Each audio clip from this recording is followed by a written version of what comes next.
Social influence. Here's some examples of the kinds of things we're on about. We have sex-specific dress codes in most human cultures. In our culture, we pay for the stuff before we use it rather than afterwards. Not always, obviously, but in most instances. Also, we're supposed to listen to the teacher in the classroom. We don't always have good reasons for this kind of behaviour. We follow the rules of social influence mostly because they're the habits that we've been built into us. There's no good reason why men shouldn't wear a dress, and if you look at the dress that some men wear in some cultures, it looks like skirts and stuff. Other examples there might be very good reasons for. So listening to the teacher is supposed to help us understand the subject better, and so give us a better grade in the exam. But even when we've got these good reasons, they're not always the real reason, our true motive for behaviour. So we don't always listen to the teacher because we want better grades. Sometimes we do it because we want the teacher's approval. More often, I suspect, we do it because we don't want their disapproval.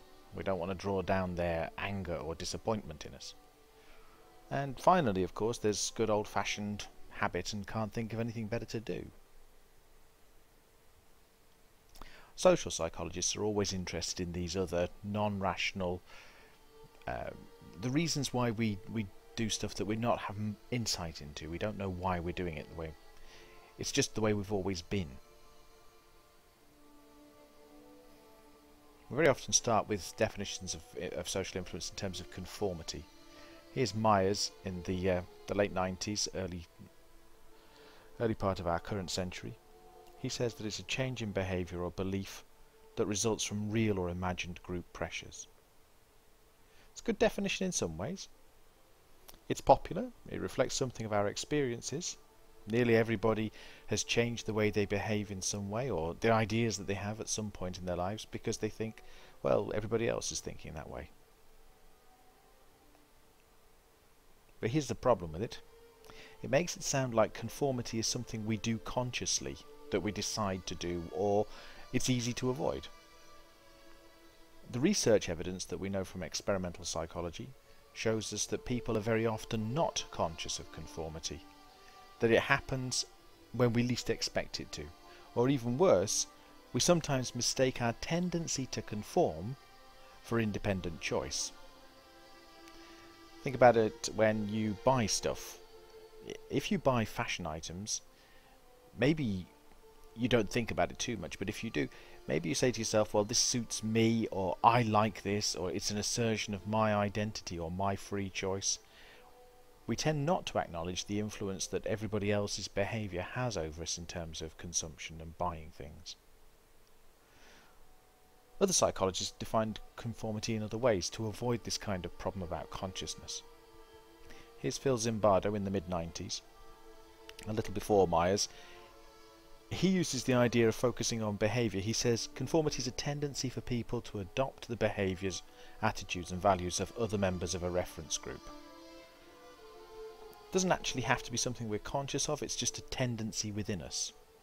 Of course we could be conscious of it, and certainly I think we've all done that at some time, but I must emphasise again that social psychologists are most interested when this happens without our consciousness. How do we explain it then? These two characters here, Deutsch and Gerard, in the 50s, they took to explaining social influence in terms of two processes.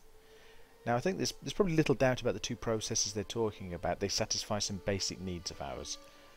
We call their theory the dual process dependency model because dependency, that's another word for needs, and dual process, two processes, so there are two basic needs, and that's what their model focuses on. They argued like this. They said, first of all, we all need to feel accepted.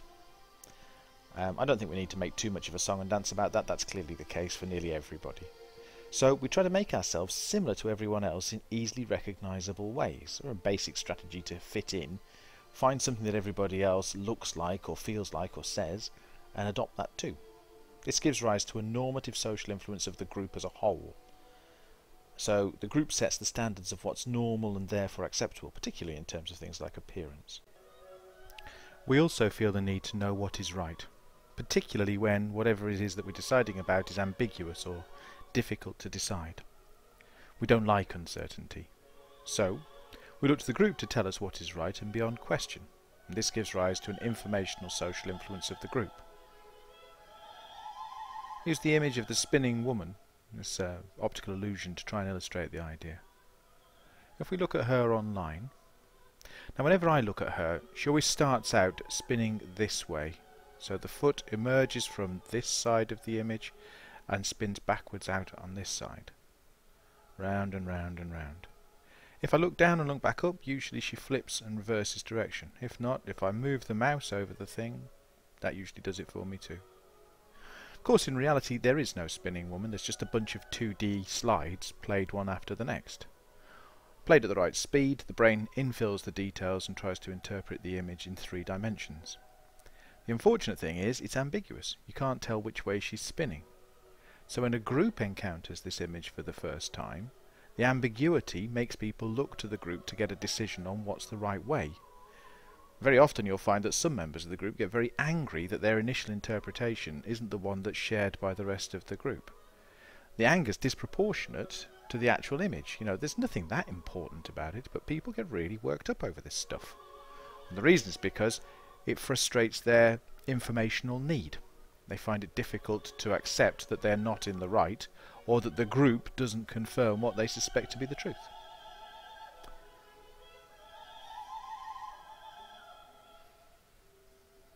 Here was the other woman I was thinking of, dear old Barbie.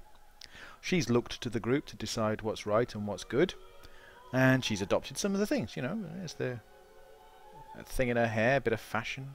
It's got the colouring of the hair, the eye colouring, the makeup. She's even been on the most extraordinary diet that has distorted her body beyond all recognition. She's done it so well that she's become an emblem for the whole group, so that not only has she looked to the group to tell her what she should be like, but now the rest of the group in some ways look to her.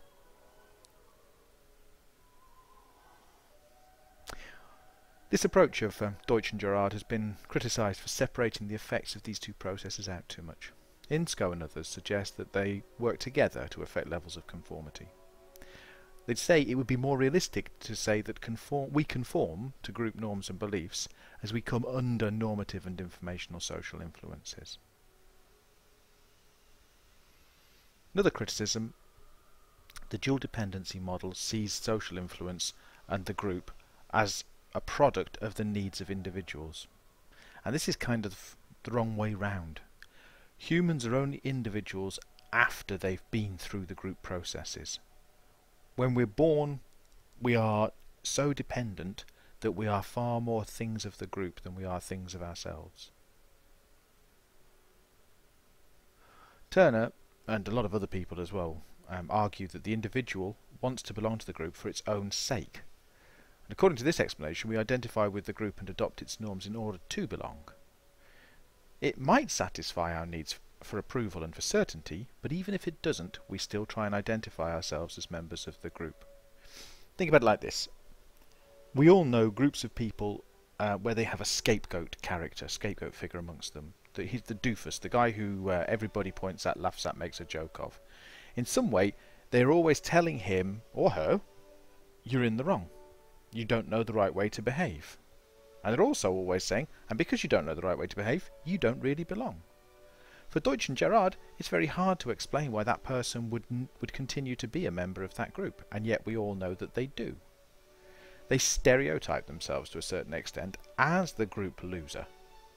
And if the group makes things so difficult for them that eventually they can't sustain their place within the group and they disappear, the group very often then goes about finding a new person to fulfill that role. So the group itself seems to need a stereotypically goof-off character to point at and belittle, to scapegoat, in order to lend itself a sense of identity. Deutsch and Gerard can't explain that process because for the individual who gets that role, there's nothing but frustration of the 2 needs that they say conformity is supposed to answer to.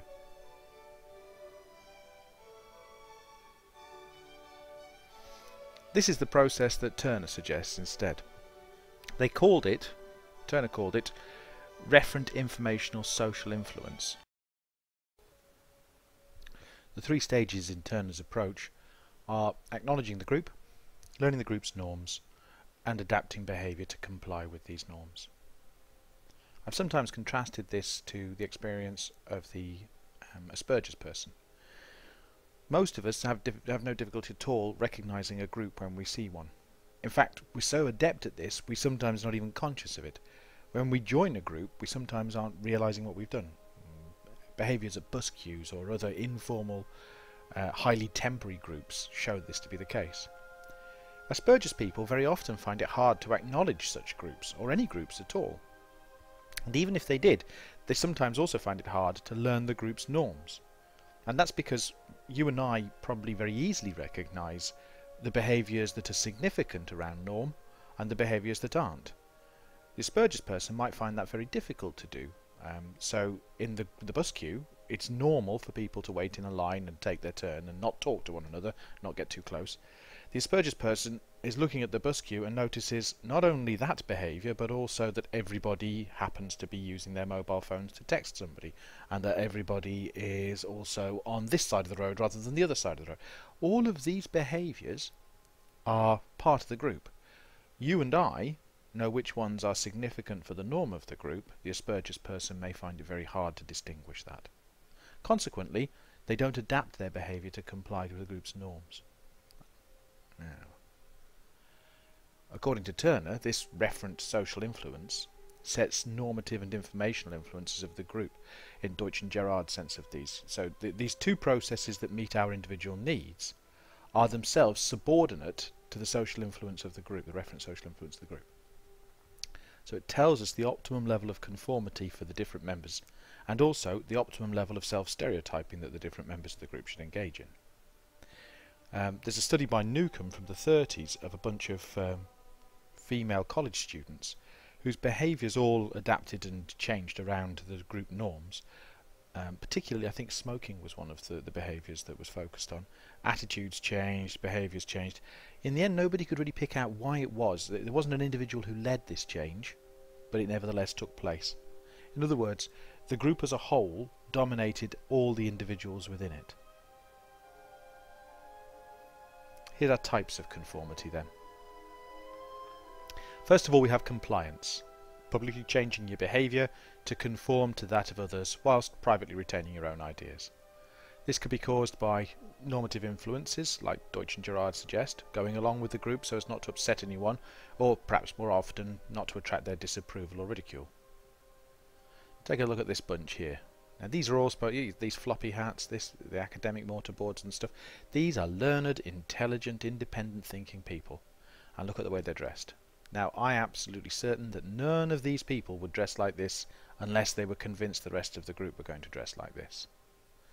That conformity behaviour is completely external to the individuals. This is not their preferred mode of dress. They are not persuading anybody else to do it. There's nobody in this group saying, oh, I know what will be good, let's all put on our academic gowns. And yet they all do it.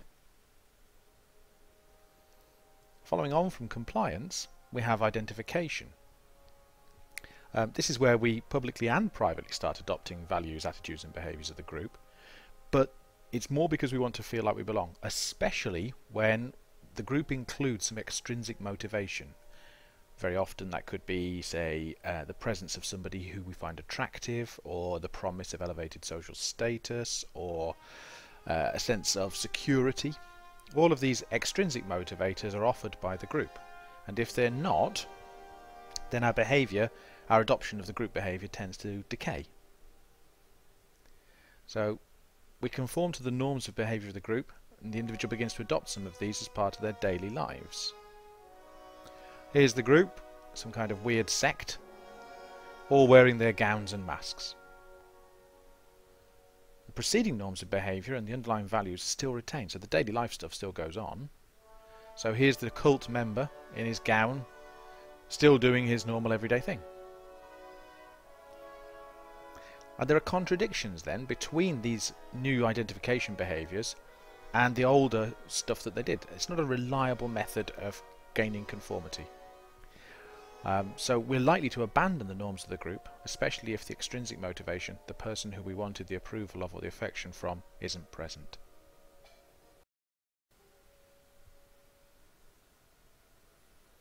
there's identification. The third stage of conformity, third type of conformity, internalisation. This is about converting wholly to the group. We no longer need its continued presence, and we don't experience our membership as a consequence of extrinsic motivation. Instead, we're much more likely to have adopted the group's behaviours, norms and values and attitudes because of social influences of an informational sort. We're convinced that the group's ideas are right, and so we've adopted them too. Once the group's norms have become thoroughly embedded in the individual's daily life, they're much more likely to internalise the values that these norms express. This makes the individual an ideal candidate for promoting the group's values independently. They're the trusted person. They can be relied on to get the message right. So if the group's objectives include recruiting new members, this is where they would usually only trust this kind of task to people who'd already shown themselves to have demonstrated internalisation, very often through formal, ritualised performance of compliance and identification behaviours. So here's our three types of conformity. Initially we have compliance, the second type is identification, and the third type is internalisation. And you'll remember when we talked about Turner's model of explaining conformity, there were three stages. Recognising the group, learning some of its values and norms, and then finally adopting them. And I think there's a strong carryover between the three things there. Types of resistance then. Our first type of resistance is called anti-conformity. This is when the individual rejects the attitudes, values and behaviours of the group. It can sometimes look like they've escaped its social influence, but really they haven't. They're continuing to define themselves in relation to the group. It's just a negative relationship, it's one of rejection. Classic example being that of the university students in the 60s who claimed to be engaged in a radical politics, rejecting the values of their parents' generation. So rejecting consumerism or subscription to the authority of the state, or supporting activities like the war in Vietnam. In reality, for many students this was merely an extension of teenage rebellion though. So instead of developing a genuinely new and different way of relating to the world, these students were simply doing the opposite of what their parents expected on every occasion. Independence would be where genuinely you were not influenced by the group at all. It may be that some of the independent subjects' attitudes, values and behaviours are the same as those of the group, but this is purely coincidental. So here we are, here's the group, the celebrities, all engaged in their various West Coast forms of yoga, and here are the sadhus, the yogic mystics. Now, their behaviours appear comparable. So we have Padmanabhasana, they're both using the different kinds of yogic positions, but it's completely coincidental.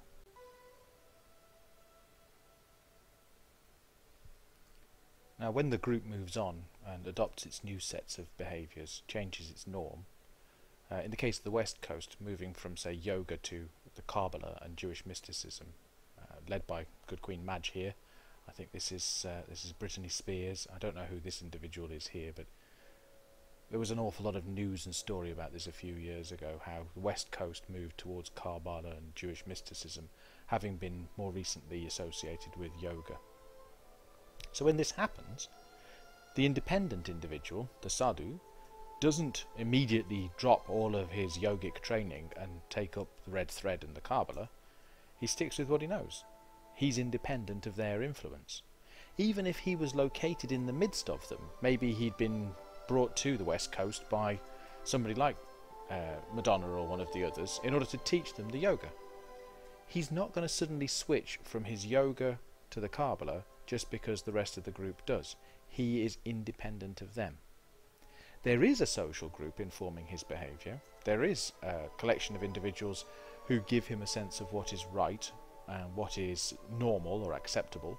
It's just that these aren't the people who do that for him. They're presumably an ashram or a mystic group in India, a teaching or a school of yoga that he's not immediately in contact with because he has reached that third stage of conformity. He's completely internalised the values of that system, which is why he's working separately and independently of it. And that's the third type of resistance. That's the second type of resistance completely told. That's the independent person located within a group that isn't its social reference. And that's the whole of it.